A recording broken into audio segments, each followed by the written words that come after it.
Welcome to the Friday edition of the Young Turks, everyone. I am very excited to be here today because I'm joined by two awesome people. Host of the Benjamin Dixon Show, Benjamin Dixon. How's it going? It's going good, John. Thanks for having me. Always a pleasure. Great to have you here. And Aaron Ryan, host of Hysteria and writer for one of my favorite TV shows of all time, Always Sunny in Philadelphia. Welcome back. Thanks, it's so good to be here. Great to have you here. Congratulations, by the way, on the show being extended for what feels like a lot of additional seasons. Yeah, when I first started seeing that on social media, I was like, is this are people joking? Like, because it was right around the time that Disney Plus was announcing that they were going to do like every single Marvel show. And I was like, oh, this sounds like a funny joke that like people involved in the show are making. But yeah, I can take no credit for it, but I'm super happy for everybody who works for the show who gets 4 more years of a job, which is great. Yeah, it's awesome. Can't wait. Now we've got a lot of news that we're gonna be talking about. I'm very glad that I have both of you here for it. A little bit of good news on the show, I guess, a little bit of Schadenfreude. I make sure that Friday shows especially have a little bit of Schadenfreude, gotta have that. And for everybody watching, definitely stick around for the second hour as well because Anna Kasparian will be here, joined by Jared Jackson and David Dole. So that should be a lot of fun as well. And with that, why don't we jump into the first story of the day? Joe Biden is an interesting guy because he has friendships across the aisle, friendships that have been known for a very long time, John McCain, Lindsey Graham. And he really does believe that he can work across the aisle. But some of his longtime friends have been a little bit disappointing recently in the events that have happened since the election. Here he is talking about one example of that. Lindsey Graham, a friend of yours, he has said things about you nicer than anything has been said about me. I wish somebody would say the things about me that Lindsey Graham said about you. Do you think you guys can patch it up and work together? Lindsey's been a personal disappointment because I was a personal friend of his. And so there he's talking about the fact that Lindsey Graham is doing what Lindsey Graham is gonna do, which is go along with whatever Trump wants. And what Trump wants right now is for no one to acknowledge that Joe Biden won the election. And that video is a little bit fun, obviously, because he's distancing himself from Lindsey Graham, who's a terrible person. But I see it as potentially a little bit of a learning opportunity. Like maybe it's a reminder to Joe Biden that the gap between the two sides isn't necessarily as shallow as he might think, or as easy to bridge, or as divorced from the consequences there'll be for his ability to govern. But what do you two think about that relationship? Yeah, I think I hope you're right. I don't know the extent to which Joe Biden's fetish for bipartisanship is going to trip him up. It is like the proverbial Charlie Brown and Lucy. They are continuously holding that football out, and he continuously goes after it. But I mean, it is refreshing to hear this.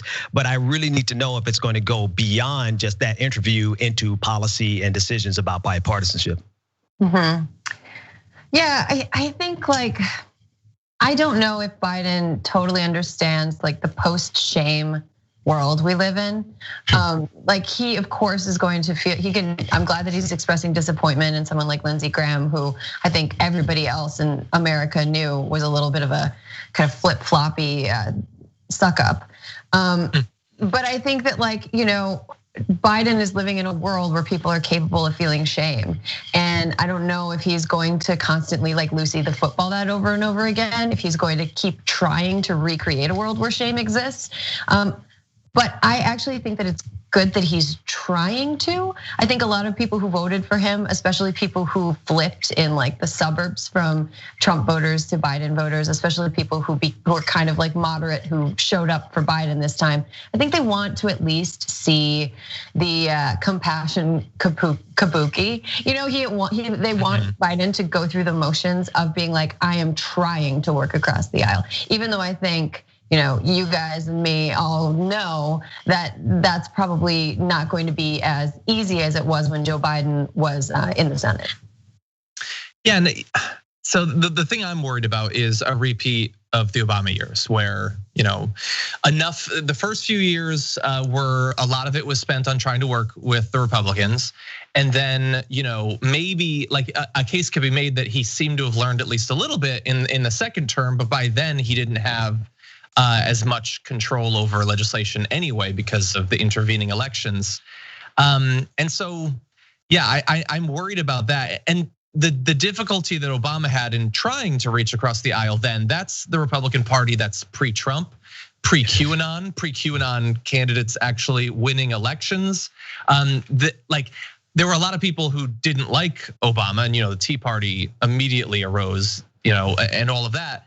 But he didn't come into office. Well, while they considered him illegitimate, like he at least had a couple of months. Like Biden, he isn't even in office and they're already refusing to admit that he won an election that he won by many millions of votes.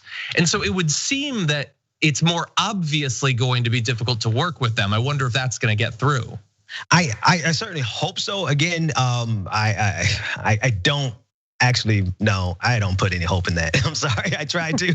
I don't put any hope in that because it is obvious. What you're saying is 100% true, right? Any rational person would look at what's happening in between the election and inauguration day and realize, oh wow, we have a new level of intransigence. We have a new level of opposition. I would argue that it's the same level of opposition and they just didn't recognize it before. It's just a little bit louder this time.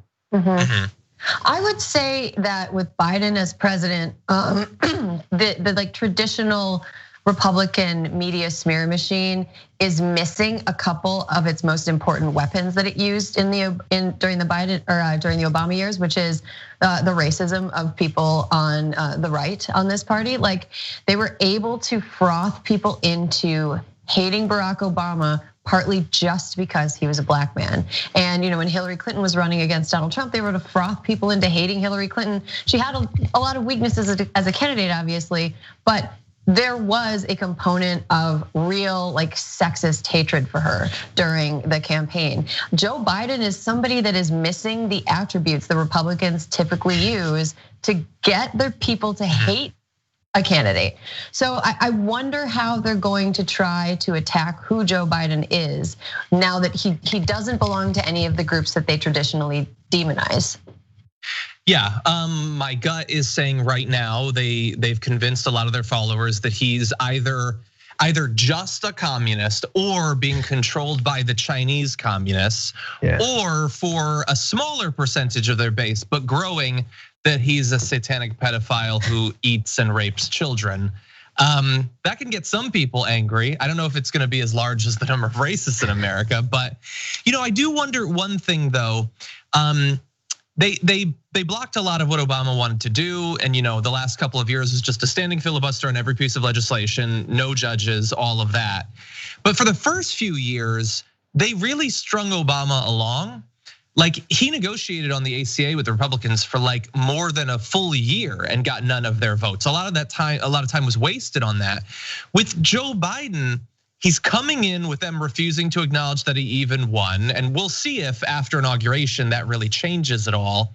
And there's gonna be a lot of pressure on them not to acknowledge him or to work with him, because not only do you have Trump who's gonna be goading the Republican base the entire time, but he's also going to be attacking anyone in Fox News who sort of even implies that there's a chance to work with Biden because Biden is fundamentally evil from their point of view. And if Fox does it, then OAN and Newsmax are gonna attack them. I wonder if that might almost help to cure Joe Biden of any belief he has that he can work with them and avoid him falling into the trap of spending like a year and a half trying to create some sort of bipartisan infrastructure bill or immigration reform bill. Like I wonder if their extremism might undercut their ability to string Biden along like they did with Obama. Yeah, I think Biden's fetish for bipartisanship is only supplanted by his penchant for austerity. And I think the language that we're hearing coming from Republicans right now tells me that I think Joe Biden will probably cross over hot coals in order to get that bipartisanship austerity. So I think he can actually get it done, and it's going to be damaging to all of the working people in this country. I do think though that we're living in really unprecedented times, and if Joe Biden and the Biden administration can win the messaging war around what the Biden administration is trying to do, and what Republicans are refusing to work with them on, then I think that that's something that will take on new urgency for Republicans. I think a lot of Republicans really think they're gonna flip the House in 2022. I don't think every single Republican member of the House that is up for re-election in 2022 wants obstructionism to be their main achievement of the last 2 years, especially because obstructionism is killing people and getting people kicked out of their houses and completely derailing people's financial futures and changing people's family plans and everything like that. I think that it is really the Biden administration. I think it is important for them to make sure that it looks like they're trying to work with Republicans, and to make sure that when it doesn't work, that they have no problem burning sources. If somebody is the one person that is the obstruction, they should call that person out. They should be relentless in hammering why things are not moving forward. And I think if they do that, if they say, look, we tried and they stopped us, and here's how they stopped us, and just kind of perennially produce receipts, I think that could actually be an advantage to Democrats and progressives in 2022. The thing I might disagree with you on is I'm not necessarily I'm not necessarily convinced of one of two things. Either that obstruction as a strategy for the next 2 years isn't necessarily in their political interests, or at the very least, that they won't at least think that it's in their political interests. I mean, that is how they wrote out the last couple of years of Barack Obama, and largely just obstruction, not necessarily of like the Dems as a majority party, but obstruction of the function of government was largely how they spent most of the Trump years too. Like they do seem to fall into that mode pretty readily.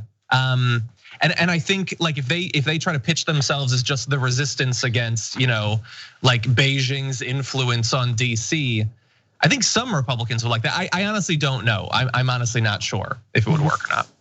I think that feels so far from the lives of people that are directly impacted by the pandemic right now. Like Americans have so much bigger and immediate concerns than being like, but is Beijing influencing our government? That seems so far. That seems so far away. If you have like 5 members of your family hospitalized for COVID and no health care, like it's like there's something so much more important. It's so much more immediate that I'm not sure that like foreign policy scaremongering, even if it's based in something that people should be worried about, is necessarily going to be a message that Americans really have the bandwidth to process right now. I hope. I don't know. I mean, look, that's largely how they spent the pandemic, and Biden did win, which is evidence that not helping people out during the worst domestic crisis of our lives is not a great strategy. But they gained seats in the House. So to what extent is it a Trump thing as opposed to the Republicans literally left us to die, and not only that, but encouraged us to get out there and die. Yeah. And they didn't really suffer much. Mitch McConnell got reelected easily. Most of the Republicans are up. This is like a big year for Republican seats in the Senate, and they did pretty well. But we'll see. By the way, I want to mention one other thing just in case we forget.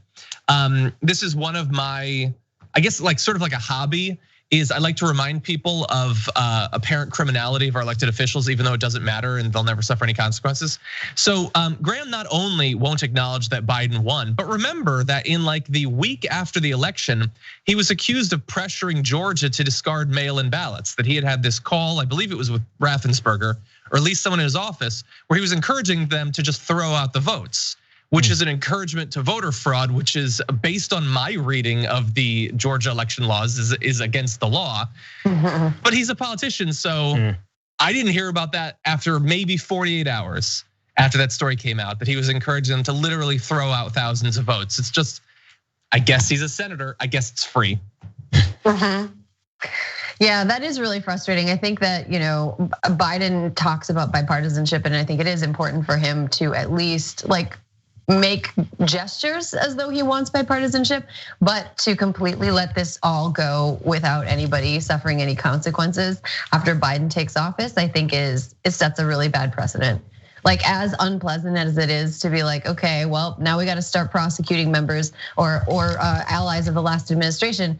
That's unpleasant, but if you don't do it, the consequences are that everybody's always just going to do whatever they want anyway and assume that nothing bad will happen to them, unless it's a Democrat and a Republican takes over, because rules only apply to people on the left.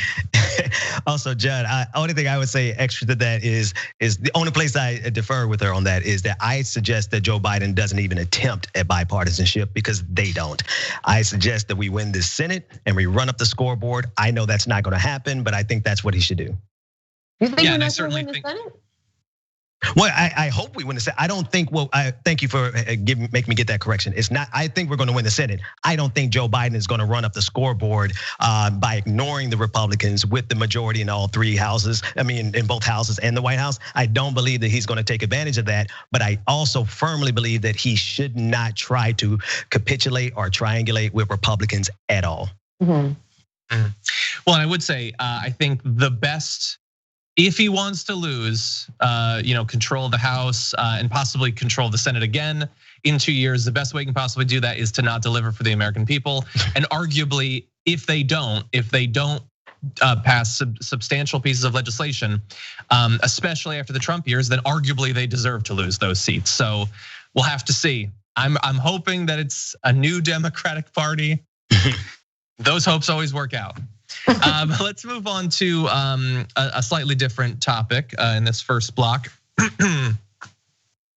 You might recall that early on in the pandemic, there was a lot of news coming out about how COVID was starting to spread like wildfire inside of a number of different prison systems. And we would talk about it, and thankfully there was some good journalism, but not a lot of people really seemed to care, which I mostly chalk that up to two things. One is that we've been trained as Americans to believe that prisoners deserve no consideration, no rights, no empathy, no anything. And the second is everyone was legitimately fair about COVID, outside of prisons as well. Well, it's been a long time since those early days, and we basically got the outcome that one would expect. We didn't take it seriously. We didn't do much testing. We didn't really help these people. And so it turns out that prisoners have massively suffered from COVID, with 1 in every 5 state and federal prisoners in the US apparently testing positive for coronavirus during this first year. That's a rate more than 4 times as high as the general population. In some states, more than half of prisoners have been affected. And this is according to data collected by the Marshall Project. So we're gonna be delving into the results of this Marshall Project work, but it is all freely available. You can take a look at it, and you can especially get information for your individual state and see how many people got sick, how many died, what the infection rate looks like compared to the general population. But the numbers overall are incredibly high. 275,000 prisoners being infected. And by the way, that's infections that have been found. We don't really test, so God only knows what the actual number is. But at least 1,700 prisoners have died of COVID, and that is still ongoing. We're in the beginning of this dark winter. Dark winter exists inside of the prisons as well. I have a little bit more information on this, but what's your initial reaction? I'm just, I'm taken aback by that. Not because of the reality of America. The reality of America is that we dehumanize anyone that's not easily capitalized on, right? And prisoners are capitalized on, but we dehumanize them to the point where we don't even know this at scale. Americans need to know, this needs to be saturated across the country, that 1 in 5 prisoners have contracted coronavirus and 1,700 have died. And I wonder, I have to pause and think and wonder, would America even care?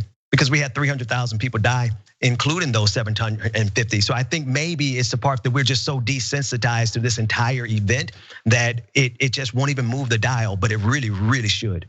Yeah, it sort of reminds me of how, people who are institutionalized in any way, people who are elderly and put in long-term care facilities, institutionalized in that way, people institutionalized in prisons, people institutionalized to care for their mental health. That's a complete abnegation of us trying to solve a problem. We just decide to hide the problem. And COVID takes hold in those places where we shove people who are trying to hide because we don't want to fix any problems. It's unbelievably sad. And the COVID crisis is so huge that my brain can't even wrap around it. to imagine 1 in 5 prisoners having coronavirus, and to also know that we don't know the long-term impacts of COVID. We don't know how these people are going to cope with the after effects of having COVID for months or for years or for the rest of their lives. It seems like irresponsible state-sponsored like torture almost, and I don't believe that enough people are going to care about this to change it. But it's just such a shame, and it really is one of those pieces of information from this whole pandemic that has stuck out to me as something that I can't wrap my head around. It's so massive and it's so horrible. Yeah, and in particular, like it's really this story of most of 2020 and especially the pandemic is it was always going to be bad. It didn't have to be terrible. We knew everything we needed to know. We had all of the resources necessary to stop it. And the journalism was making clear in the very early stages what was going to happen inside and outside of prisons, either inside the prison or the country at large. And we mostly made the decision, we're just not gonna do that stuff. We sort of pretended to for a couple of weeks in America, but for the prisoners, no, I mean, maybe there are countries where most people have empathy for those who've been locked up, but America certainly isn't it. And so people didn't care. I remember at the beginning of this year, it was a story that this is before the pandemic, has nothing to do with the pandemic. At one point, one of the scandals for Bernie Sanders was that he said, I believe during a town hall, that we should be allowing prisoners to vote. And he was attacked by like everyone. Because how dare you imply that these people who are affected by the decisions of politicians, by legislation that's passed, should ever have any of the rights that there's nothing in the Constitution that says they shouldn't have those rights. We've just decided that they're not going to. And if you want to give them those rights, there are some states that have done that. You can try to pass that and you will be demonized as a person who cares more about prisoners than anyone else, even though it's not letting them out of prison. It's literally just letting them cast a vote, one vote out of millions in these elections. But that is the limit of our compassion, that we won't even allow them to exercise rights that are sort of like largely symbolic. Yeah, that's indicative of a broader problem of American individualism. We haven't been groomed or raised or indoctrinated to care about other people. We have been indoctrinated to only care about ourselves and our own personal bottom line. Everybody wants to build their empire. Everybody wants to be rich and all these things. And so when it came time for us to have just a modicum of collective spirit, we completely just said, no, it's okay. We'll handle the 300,000 deaths. And it did not help that we had an administration that completely inflamed that type of thinking and did not do anything to counteract it. And baked into this lack of empathy or care for people who are imprisoned is this weird assumption that everyone's there for a reason that is justified. And the reality is there's so many people that are in prison that are getting COVID that shouldn't be there. Either they were wrongfully convicted, either they were given an unbelievably harsh sentence for a crime that didn't warrant it. There are so many people in prisons. Like most people are not Timothy McVeigh in prison. You know what I mean? Most people are kind of in a gray area where it's like, do we really need to have these people locked up? Are they a danger to society? And it just really, it could happen to anybody to get locked up for a reason that, and seriously, you could get locked up for something that you didn't do. It happens every single day. And some of the people that are suffering as a result of this are not even supposed to be in prison. Yeah, and look, I'm just gonna put it out there. I mean, this is a country that still sort of like uniquely among countries like ours in terms of, income and stuff like that, still has the death penalty. And we have at least one party and a little bit of the other party that is perfectly fine with it and would probably like to see it used in more cases than it is. Is there any chance that some of them found this to be sort of two birds, one stone to ignore its spread? That honestly, it's gonna go through and it's gonna take out people that they have literally no empathy for in the best of cases. I mean, this is an administration that we're finding out this week through the memos confirmed what we already knew, which was they wanted as many people to get infected with this as possible. Like, do we really think that they had special empathy for prisoners? I don't. No. In any event, as of right now, we should expect that the future is going to be even worse because just like in the country at large, new cases in prisons this week reached their highest level since testing began in the spring, much higher than in the previous peaks. And former chief medical officer at New York's Rikers Island Jail Complex says that the number that we're seeing in prisons is a vast undercount because they're not testing nearly anyone.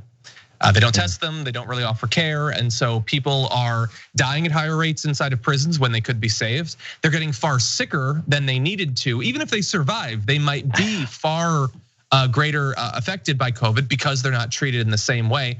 And like, I'm gonna throw this out here. Maybe for conservatives, maybe this will get through to you. So you know what you have in prisons? You have prisoners. You also have prison guards, and they interact with prisoners and they get sick. In North Dakota, 4 of every 5 prison staff have gotten coronavirus. Nationwide, it's 1 in 5, which is the same rate as prisoners because the air is the same in there. And by the way, they then go out into the community. They bring COVID into the prison. It didn't just spontaneously evolve inside of a prison, and then it goes back out. So if you help these people test, quarantine, vaccinate, then that's also going to help all of the communities that have prisons. And this is America, so that's basically every community. Yeah, I mean, and in addition to people who work as guards, there are people, my brother's a public defender. So he is in jails and prisons all the time. There are people that teach in prisons. There are people that volunteer in prisons. There are, people that work to provide education to prisoners. And those people are at risk too, and their families are at risk, and everybody that they are around is at risk. And you have a lawyer that's working with a bunch of different prisoners going from client to client to client to client. That's also a potential spreading event. It's so much bigger than just the people who are actually in prison. That's a really good point. Yeah. Anything else, Ben? It sounded like you wanted to say something. No. I actually absolutely agree with you, Aaron, what you just said. I'm with you. Well, we're gonna take the first break of the hour, but we've got a lot more news where that came from. So stick around, we'll be back in just a few. We get animated about the news. Yes, we're not the robots on TV. I actually care about the news. Guilty, I care. Senator Sanders, I'm gonna do something unusual. I'm gonna ask you a policy question. Hey, how dare you? That's the problem, you're the problem. Don't ever attack the Republicans. Where the is the liberal media? No, these are all establishment guys. They love the system as it is. They're all enormously rich off the system that exists. For us, this system isn't working. So what this campaign is about is trying to create an economy that works not only for the people on top, but works for all Americans. We're gonna rock the boat. We're gonna be counter-establishment. We're gonna tell people the truth to the best of our abilities, and we're gonna keep it real with them.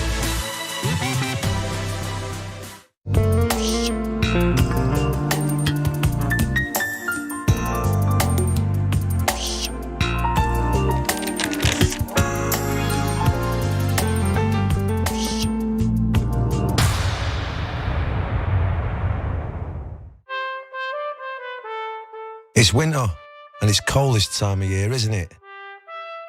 Well, it might feel chilly, and the wind might bite at your nose. Maybe you want to snuggle up with a hot chocolate, or wrap up warm and wear your biggest coat. But in the grand scheme of things, our earth is too hot, and it's getting even hotter. Our seasons are getting confused. Lots of birds are nesting earlier, and spring flowers are coming out too soon. This is what climate change looks like. It's affecting so many of the things we love, both here in our own backyards and around the world. But we have hope because we know that together we can protect them if we act now and everyone does their bit. So this Christmas, give a gift of love and show the world you care. How in the world are you gonna get the right to vote if you don't already have the right to vote? That's impossible. Reason they tell you things are impossible is because they don't want you to try. It only took 7 years for that to get an amendment to get a right to vote. Does this result in millions upon millions of Americans losing their coverage? And we've been waiting to find out, and now we know, yes, it will cut millions. Public education was supposed to be the way to equalize everyone regardless of their socioeconomic status. But if you come from a family that's poor, how are you going to afford grade school for your kids? This fight is about fairness and morality. It's about the American values. You think that black people all across the country, in every city, were all lying when they said the police abuse us and the police kill us when they should? No, of course they weren't lying. Yes, it does happen. Yes, they do get targeted more. Why are we going to put immigrants in prison for 5 years, which American taxpayers have to pay for, if we're so concerned with immigrants using up our so-called resources? We're gonna do both. We're gonna fight Trump and we're gonna fight the establishment. It's not that hard. Yes, you can do both at the same time. Go tell them.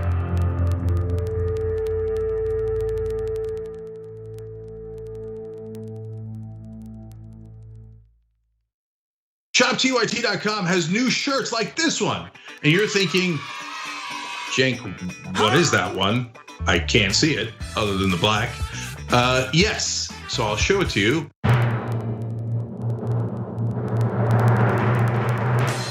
If you can read this, you're not practicing social distancing. Yes! Now, you were practicing social distancing. This is over video. But overall, you get it. ShopTYT.com.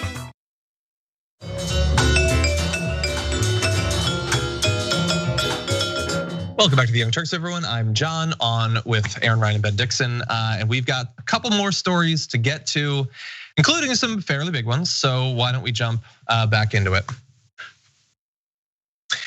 Multiple different sections of not only the federal government, but also private industry have been affected by what is being described as one of the biggest hacks in a very long time. It's being called Sunburst, and apparently it is something that was being worked on for a number of months. The entire scope of it, we don't really know. Experts are saying it could take years to figure out exactly how many different things were infected with this.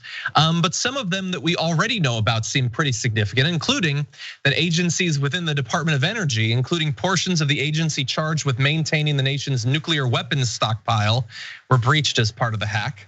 It hit almost a dozen federal agencies, again, that we know of, at least at this point.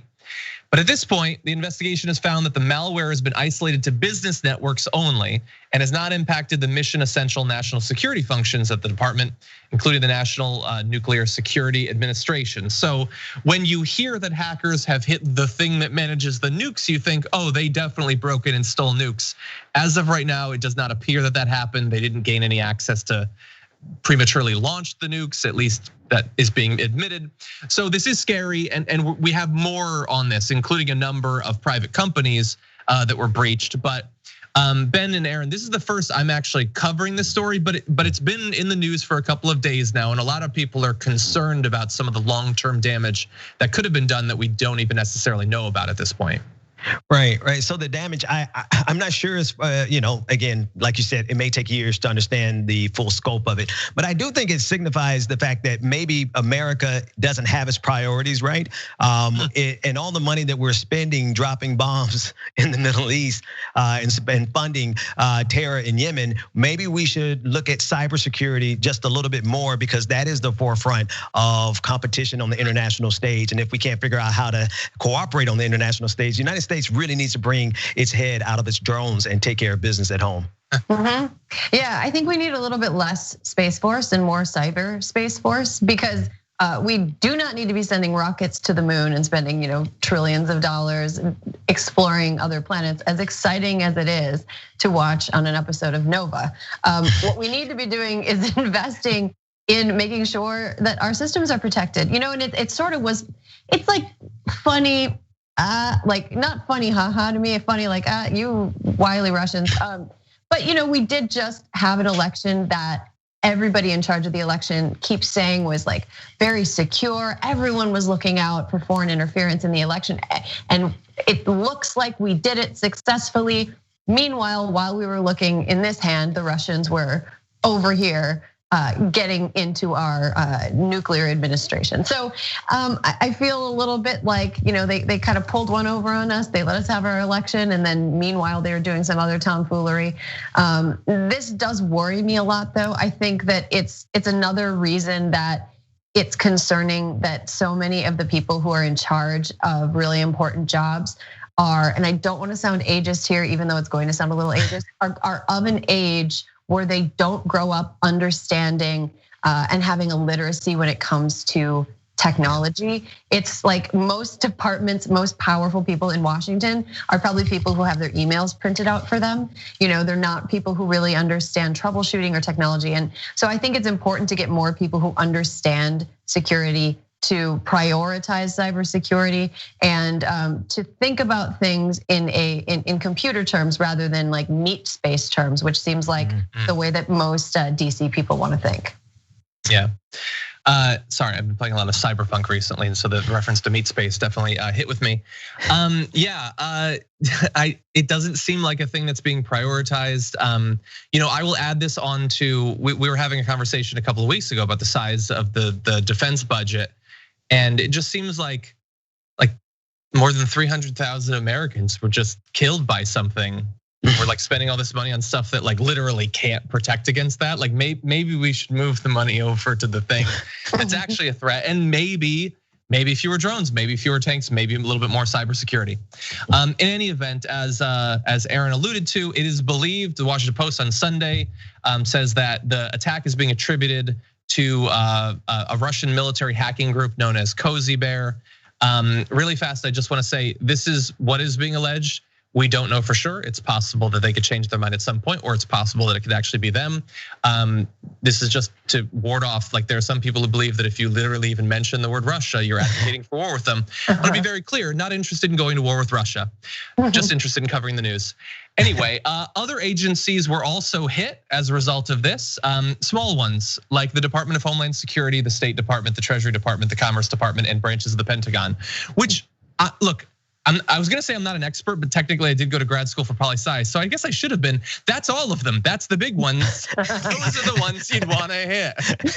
I mean, that's not all of them. There are others, but that's pretty much good. It's not like if you submit that to your superior, they're like, no, but you didn't hit the VA. Like, okay, that's one too, but anyway, it got into a lot. And again, these are the ones where it has been discovered at this point, but it is being described as being administered in a way over the course of months that showed a great deal of spycraft and patience. And so again, we don't know for sure that some of it, things that might have been planted or things that might have been taken, haven't yet been discovered. Yeah, when I hear Cozy Bear, it's such a confusing name. I picture the bear on the package of chamomile, like sleepy time tea. Wearing, like sitting in the recliner, wearing its little hat, hacking into our national security infrastructure. But seriously, it's really alarming that it hit all the big ones like this. And I think we're in a moment of such crisis that when I first saw this story, I was like, my brain was like, nope, I can't process this right now. I can't. This is too much. This is a hat on a hat in terms of the American story of 2020. We can cut this from the story arc of this season. That is too much. I'm very concerned, and I hope that our investigation into what happened and what was affected isn't hindered by political egos who want to make sure that they don't come out of here looking like fools, even though they should come out of here looking like fools if the full truth comes out. And I'm sorry, go ahead, Jen. No, I wasn't saying that. Oh, okay. It must have been an echo. I was going to say that the other thing that concerns me, especially Aaron, what you said about the generation gap, is that the type of response that the other generations have towards this, and it was in a lot of literature in regards to cybersecurity, is that they're starting to argue that a cyber attack warrants a full military response. And that puts us in a very dangerous position when you have such hawkish people with a mindset that may not understand that we could prevent and counteract it with other cyber attacks, but don't go to war over a cyber attack. And I think the language is starting to move in that direction, at least it has over the last few years. And we have to really be careful of that eventuality. Right, like if your mail keeps getting stolen, you put a lock on your mailbox. Exactly. You don't burn your neighbor's house down. Exactly. We make sure that we secure the things that need to be secured rather than attacking the people that are responsible for exploiting weaknesses in our system. Exactly. Yeah. The current situation is, when it came to election security and things like that, Donald Trump with the Republican Party had no interest. And we can speculate about exactly why, but they weren't interested in it. He's not even acknowledging that this hack actually happened, even though in theory, he could talk about it and say, well, so much has been compromised. He could use that to sort of try to push his election fraud conspiracy theories, but he's not. He's not using something that could play into literally the only thing he's thinking about right now. So that really does make you wonder. So there's that. There's a government that literally won't even put a lock on the mailbox to continue that metaphor. And then there's some hypothetical president who would go to war with Russia. I don't want that either. But there's some sort of middle ground where we protect ourselves and we stop, some of the most important aspects of our government from being invaded. And not just the government, also apparently more than 400 of the US Fortune 500 companies were also affected in some fashion. What fashion? I don't know. I'm not sure that anyone does, but we'll be finding out along the way. Now, with that said, we do apparently have to take our second break. When we come back, we have a little bit of good news, pressure being put on the Biden administration. We'll break it down after this. Old school's pitched to me from Cenk. It'll just be me, you, Jesus, Ben, and maybe Michael. And we're like, okay, cool. I can do that every week. As you can see, me, Jesus, Ben. When you make the order, it says, don't exceed $20.01. So I'll just order literally anything to get it as close to that as I possibly can. I'm sorry that I ordered $45 worth of food and got an email saying, sir, would you like to rethink that? What are you talking about? I was in hell. I was just like, oh my God, the theater's empty, nobody's here. Everyone on screen keeps fucking cursing. Why did I let this happen? And the whole thing looks like it was shot through a glass of milk. My mom's gonna be so mad. If you're looking for a heart attack, the short way, baby. Wrong, I did put mayonnaise on it. I'm the most in shape, overweight person you'll find. That's right. He was like, why didn't you answer my call? I called you 39 times. Yuck. But what makes you stop right before 40? What makes you say, nah, man, I ain't doing that no more. I'm cool. And I called you back on the air. And I was like, okay, Kevin Smith, big shot. What the you said you'd come on and you didn't come on. I'm sure I took that very well. Yeah, you did. You called me back the next day and said, I thought it was 7 a.m. And there's now deep fake porn. I don't know if you guys have heard of this. I heard of it. I just had some in the car. I'll tell you who I'm not Ben Mankiewicz. Have you guys ever felt that? Not ever. And now it's just the three of us. This is the intimate hour. By the way, the last half hour of this, we're not even rolling. Fair enough. Hey, man. Easily. See, I watch movies. I'm done with both of you. Once Greg starts laughing, I can't stop. And I was just gonna ask you about getting high. Snoogans, Snoochie Boochies. And members, of course, you can get the whole damn thing. TYT.com, join and free trial. I'm old school with the old folks. Good. John, come back. Electric cars are awesome, but they aren't the best tool for every job. You can't park them on the edge of the sidewalk while you're running to the store for a few things. On top of that, an electric car is just financially out of reach for many people. That's where Zoom electric scooters come in. When I say electric scooter, I'm talking about small motorcycles with space in front of you to put your feet. The Zoom scooter has a range of 60 miles, offers a smooth ride up to 40 miles per hour, and can be charged from any electrical outlet. Start saving on gas while reducing your carbon footprint. To find out more, go to tyt.com/Zoom. Enter the code TYT50 to get an additional discount.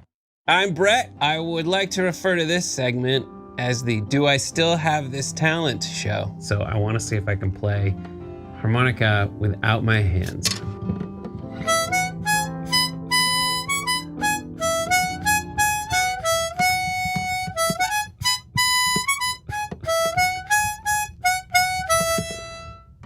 I don't know why I have that. Nothing's gonna be more impressive than that. I can also spin a basketball on my finger. While drinking. I'm gonna spin a basketball on my finger while drinking apple juice. You can do this, dude. It's also flat. I don't know if that helps or hurts. And it seems to be somewhat wobbly. Ta-da!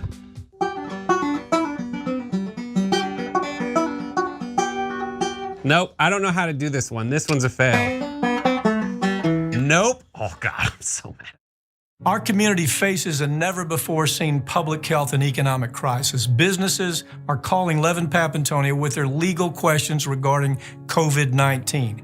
You've asked and we've answered.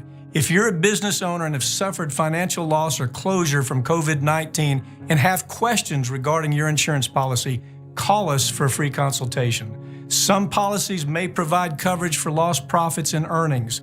Stay safe, and together we'll get through this.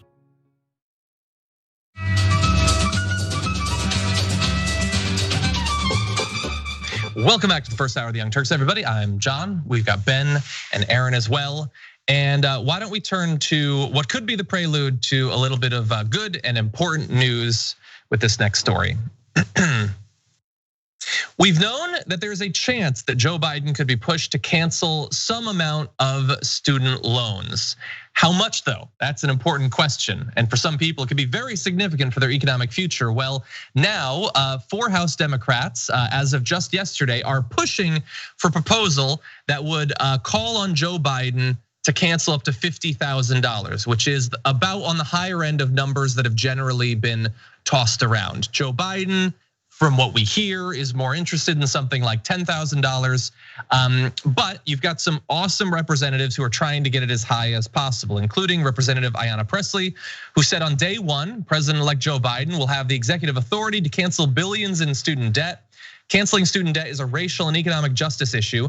As we fight for real economic relief for workers and families, canceling student debt will provide direct relief to millions, help reduce the racial wealth gap, stimulate our economy, and begin to deliver a just recovery. And so we've got that on the House side. Now there was a similar proposal in the Senate earlier, and so we've never before gone, I think, from a statement from Ayanna Pressley to Chuck Schumer, but buckle up, we're about to do that. Where they're agreeing. So here is Chuck Schumer, who said this is big. Not the fact that they're agreeing, but he says this is big. I'm so proud this resolution is being introduced in the House. I'm standing with Senator Warren and these House members with a plan to cancel student debt because President-elect Joe Biden can do it on day one. And look, this is not the first that Chuck Schumer has said, even since the election, that it should be about $50,000. He's apparently been pushing for that. Look at Chuck Schumer. On the right side of an issue, guys. That's something. Weird. It's 2020. It's been a pretty wild year. But and I don't want to sound like ungrateful.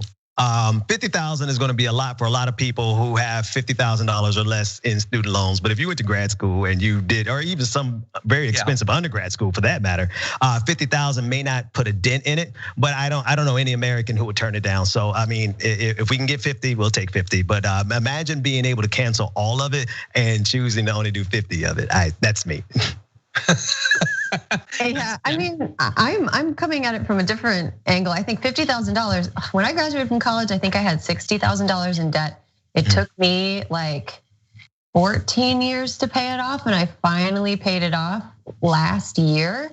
And seeing this news item and knowing that it's possible that other people wouldn't have to go through what I went through makes me feel so good. And the thing that's the weirdest to me about this story is the strange backlash on conservative sides where it's like, I paid my student loans, therefore everyone else should also have to pay their student loans. It makes about as much sense as like, I got polio, therefore no one should have the vaccine. It makes like, but I do anticipate that if this happens, and it absolutely should, I think that at the very least, the Biden administration should cancel $50,000 in student loans. It will completely transform people's financial futures. It'll allow people who feel like they're not financially equipped to have families to start considering maybe having kids. I know tons of millennials who didn't have kids or had fewer kids because they just can't afford them. It'll totally change people's financial future, and that's something that we should be excited about. But what I'm not excited about is the backlash of people saying like, well, I did it, so why do you get to benefit from this new rule? And ironically, those people are the same people who like don't want to wear masks and then want to benefit from the fact that everybody else wore masks. But that's a whole nother rant for a whole nother day. Yeah, to me, it's not so much that people make that argument, but that they make it in public. Like I think the proper venue for I paid it off, they should have to pay it off should be like a group of guys who are drinking, and the response should be, shut up, Frank. Like that should be the only conversation, and then that's it. You don't hear any more about it. Because sure, people are selfish all the time. We're Americans, we're the worst people. But you shouldn't be like saying it in public and getting retweeted because of this. Like you can apply that philosophy to almost anything, and I guess the Republican Party does. But that's not the world I want to live in. Nothing can be better than it was for me Isn't that the exact opposite of what life is supposed to be like? Hashtag shut up, Frank. Anytime somebody makes that argument, reply with shut up, Frank. Shut up, Frank. Exactly. He's usually named Frank, and he is a real jerk. He went to Thanksgiving this year, even though everyone else stayed home. Frank is awful. Yeah, Frank doesn't wear a mask. Frank doesn't wear a mask. No, definitely not. Frank calls them face diapers. Oh my God, yeah. Frank traveled across state lines to Thanksgiving to a house he wasn't invited to. We're socially distancing, Frank. Shut up and get out. But anyway, yeah, like I had, full transparency. So I went to college and I went to grad school, but I was lucky that I went to grad school in Texas, which generally provides opportunities for work. Like I worked during grad school, so I was able to keep, but I still had, $36,000 in student loan debt or something like that. And every dollar that I put into that could have been going to literally anything else in the economy. And I'm not an economist, but I feel like it would have been better for the economy, whatever I was spending it on, which would probably be like video games and maybe a car. I don't know, but I feel like that would have been better for the economy. And so I would encourage that. In any event, really fast, the resolution calls on Biden to use authorities already granted to the president under the Higher Education Act to direct his education secretary to cancel the debt. It also urged the president-elect to ensure the IRS doesn't hold borrowers accountable for taxes on their canceled debt, to extend President Donald Trump's suspension of federal student loan payments for the duration of the coronavirus pandemic. I just think like it's just like Ayanna Pressley. Sorry, Representative. I'm not calling her Ayanna like I know her. Representative Pressley is 100% right. It is a huge economic stimulus, as well as it will free people up to live, whether it's, as Aaron said, having kids, starting a business, moving, trying to move into a new career field. Like you're not going to be crushed under that. But let's also keep it real. There are vested interests that don't mind us being crushed under that and having to make economic and employment decisions based on a fear that we won't be able to pay back all these debts that we've had to incur just to become an adult and like participate in the full range of, society and all of that. Now, unless there's anything else, let's move on then to our last topic. We've got one more thing to talk about in the few minutes that we have remaining. We have taken a number of whacks here in the United States for trying to stimulate the economy by just shoveling trillions of dollars at the richest people in the country, implying that that will then trickle down to everyone else. It always struck me as we could take out the middleman by giving it to those people, but whatever, I don't know anything, I'm not an elected official. We're not the only ones, by the way. This has been tried in a number of different countries over a number of decades, and now we've got the results of a study looking at all of it.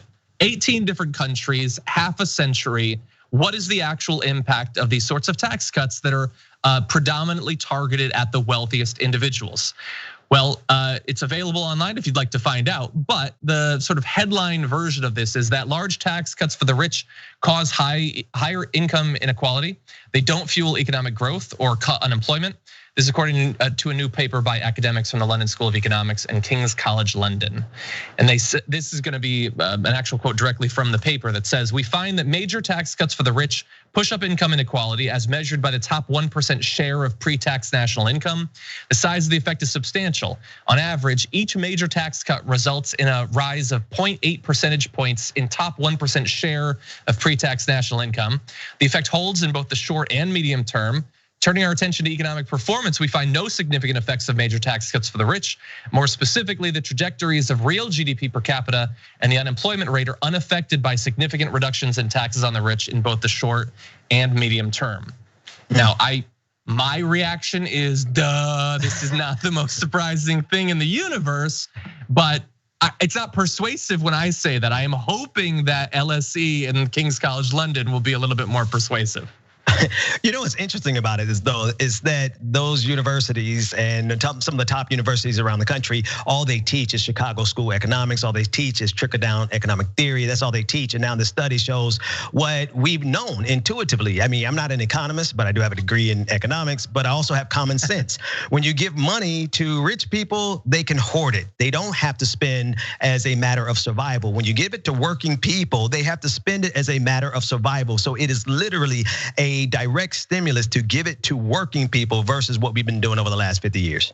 And on the hoarding note, like the reason that billionaires exist is because there's something deeply wrong with the mindset of a person who cannot stop accumulating and hoarding. Like they exist because they are people that hoard money. That is why people are rich. Like let's give people that hoard money, and then they'll not hoard it anymore. Like that doesn't make any sense. And the thing that makes me feel a little bit cynical is, despite the fact that this study was published by probably the most reputable sources in the world of economics, I can't imagine it convincing any Trump voter who somehow thinks the Trump tax cuts are good are actually good. It's just like yet another thing for a person in a Facebook fight with like their uncle from home to put as proof in the responses and have the person say fake news in response. So, it is nice to feel vindicated because, yeah, of course, trickle-down economics doesn't work. It's never worked. But I don't know on the ground how many minds this will change and how long it'll take to change minds. Yeah, now that I think about it, having the London School of Economics on my side isn't necessarily going to sway these conservatives. Now that I think about it. The liberal university, the liberals. The doctors believe this. These people with their doctorates. Economists. Yeah. Well, to learn about this. And the only other thing I want to say about this, and this is just for me, the argument I'm gonna make has always been most appropriate for tax cuts targeted at the uber wealthy. But I think it can be applied to a lot of things. When someone says, "Here's the thing I want to do, and here's why I think it's a good thing," like they say, "Let's do these tax cuts for the wealthy," but then they're just going to put that into things that benefit everyone. I always ask, what if you're wrong? And the thing that's always bothered me about the tax cuts thing is, if they're wrong, and if it doesn't stimulate the economy, if it doesn't lower unemployment, they still got the money. So it's always been really suspicious to me that like the fail state for you is ever increasing wealth. I feel like we should change that. Like maybe, Aaron was talking about the hoarding. Maybe if we set up some sort of, like we could do a wealth tax, but if you don't like that as an alternative, we're gonna set up a piece of legislation that I like to call the Brewster's Billions situation, which is you can earn all this money, but you gotta spend it, okay? You can't hoard it. Yes. You gotta go out there and spend it instantly. Right, because that's the economic stimulus part. That's the economic stimulus part. If you give these tax breaks and they hoard it, it will literally not stimulate the economy.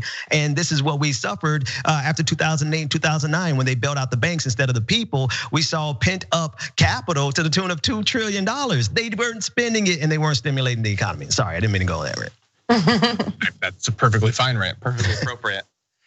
We are unfortunately at the end of the first hour, but I know that both of you host a very awesome shows of your own. Where can people watch more of your work?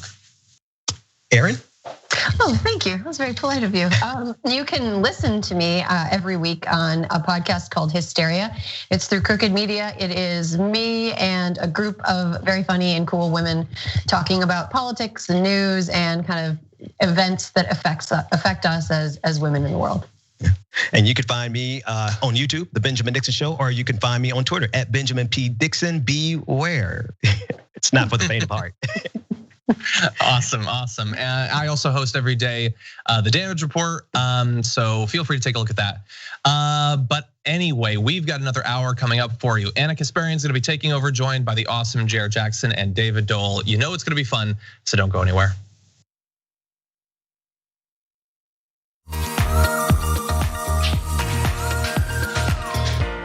Magic. It's showtime. And say 45 minutes. I'm hosting today. Now I know what you're thinking, Jerry, your face is already perfect, but you know what? I still need to apply some makeup. I went through this process, right? A few years ago, when I realized that I was gonna have to wear makeup on the show. I had to go through like finding out what my undertones were. You guys know what those are? I got my MAC Cosmetics.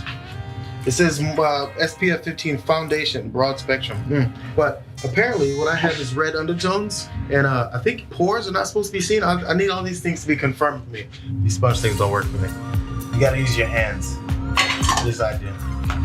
That's how the magic really happens. So we're gonna go through a tutorial how to make the magic happen from beautiful to beautifuler.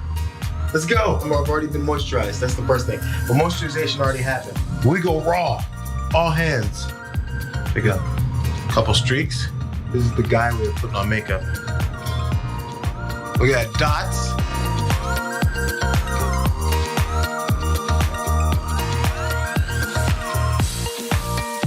There's some shiny points that generally happen. First of all, here we go. You dust here. I'm putting way too much, but you dust. Oh, get the excess off. You don't want chunky powder. There's like a T-zone, I think, right? Mine is a double T-zone. Because I went middle and another cross. Make sure your nose isn't all shiny. People get on you for it. They'll say, that's not a good point you made on there, JR. Your nose is shiny. You guys are picky like that sometimes. I think that's about it, fellas and ladies. See you guys next time. Bitsies.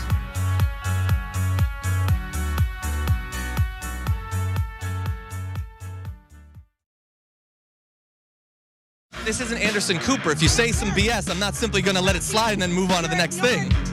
This is what the establishment does not understand about politics. You can change the conversation. This is my place in that broader revolution. We first have to fight to prove that we are human. We then have to fight for our freedom. Then we fight for our equality. And now we are fighting for our survival because your militarized police force thinks it's okay to shoot us at any point in time. Look at what's happening in society today, and it's hard not to think about what was going on in the 50s and 60s. We're all out here. Everybody that cares about where this country's going, we're out here. We are going to win this fight. We are going to transform this country. Whoever wins this primary wins the seat. We just took down one of the top establishment Democrats in the country. Down goes Crowley. Down goes Crowley. This is the beginning. What do we got? We got CYT in the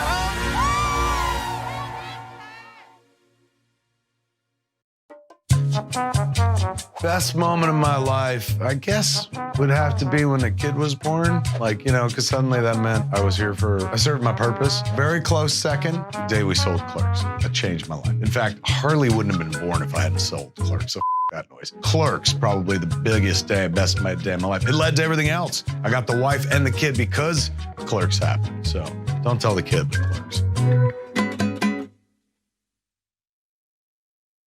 Our teachers are suffering, and we won't even cut 10% of the money going to military contract. The cost of one modern heavy bomber is this: a modern brick school in more than 30 cities. A tiny sliver of the defense budget would pay for 395,000 teachers. We're talking about the future of the country. We're talking about the nation's youth and making sure that we are competitive globally. And the only way to do that is to make sure that we provide quality education for our young people.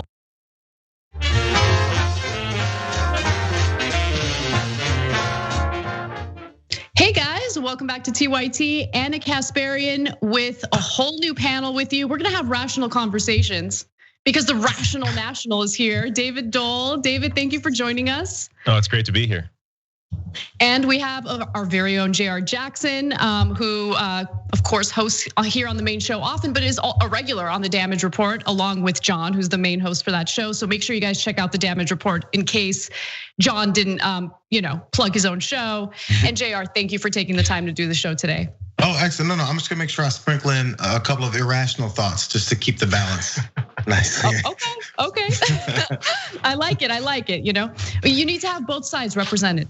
Yeah. Anyway, but we have a lot of news to get to today. I know that John talked about the impact of coronavirus in prisons. I think it's also important to kind of look at yet another failure by the Trump administration in regard to how the vaccine is being distributed. Later in this hour, we'll also discuss how the Republican Party is just clearly doing everything it can to sabotage stimulus negotiations, and I'll give you examples of how that's happening. But let's get started with the vaccine because there is some important news to get to, especially if you're in one of the states that's experienced delays in actually getting the vaccine. So, officials in more than a dozen states have complained that they are receiving fewer doses of the coronavirus vaccine than they had been promised. Now, in response, Health and Human Services Secretary Alex Azar decided to blame Pfizer for manufacturing challenges. However, Pfizer has responded back saying that that is not the case. They're not having any issues.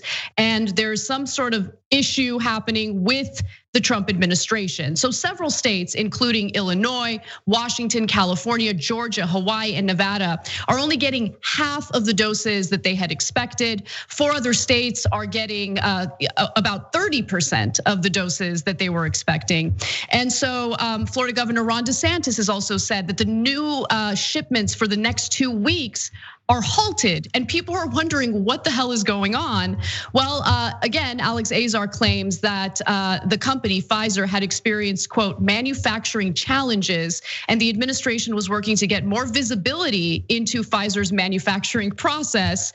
In fact, he said part of our ongoing discussions is to remediate that and get better visibility into what we're doing or what they're doing, what challenges they're facing, because they've made significant commitments to us and others, Azar said. And of course, he also noted that Pfizer allegedly has only been able to make half of what it thought it would be able to produce this year. Now, Pfizer responded immediately and said, no, we're gonna go ahead and point our fingers at you guys. They say in a statement, this week we successfully shipped all 2.9 million doses that we were asked to ship by the United States government to the location specified by them.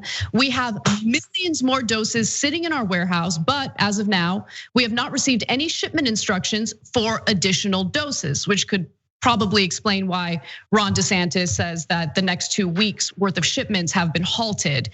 Later, the Trump administration responded to Pfizer's statement, and it's interesting because now they're changing their tone and they're arguing, oh no. Actually, what's going on is we're holding on to certain doses because it's a 2-dose process, and we want to make sure that we do this right. 2 senior Trump officials say it had always been the plan to distribute only 2.9 million of that 6.4 million doses produced in a first wave. Another 2.9 million are in reserve to make sure people who got the first part of the 2-shot vaccine would be able to get the necessary second dose, they said.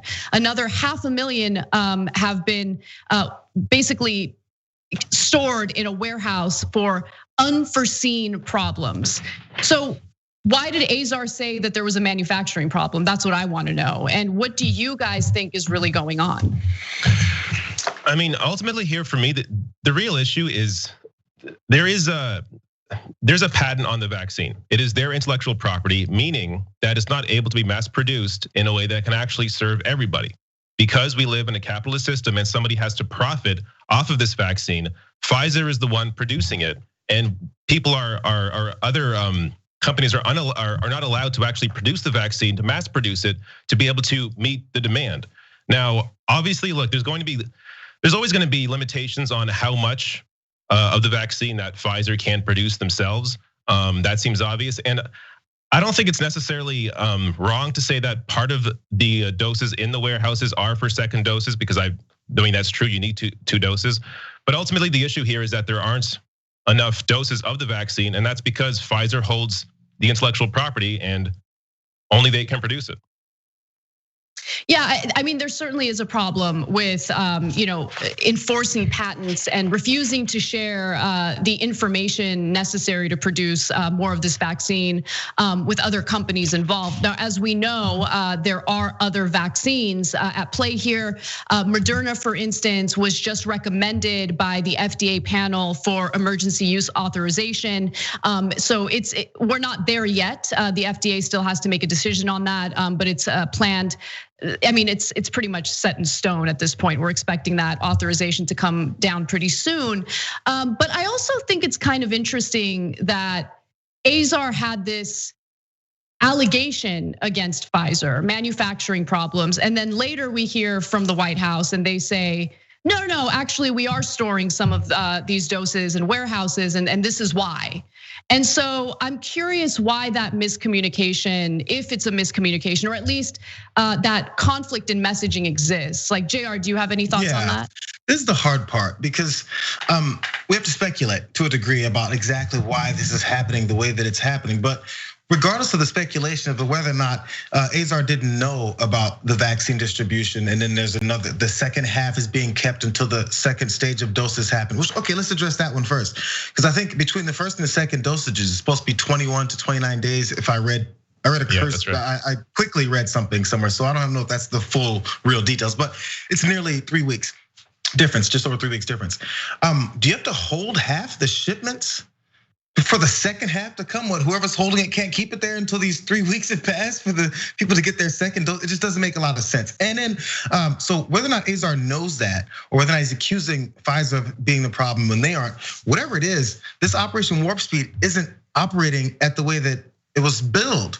It's supposed to be this innovative breakdown, get it to everyone at the highest priority possible, and we're gonna get this done. We should praise Donald Trump for it. How many times have we heard we should be praising Donald Trump for the vaccine?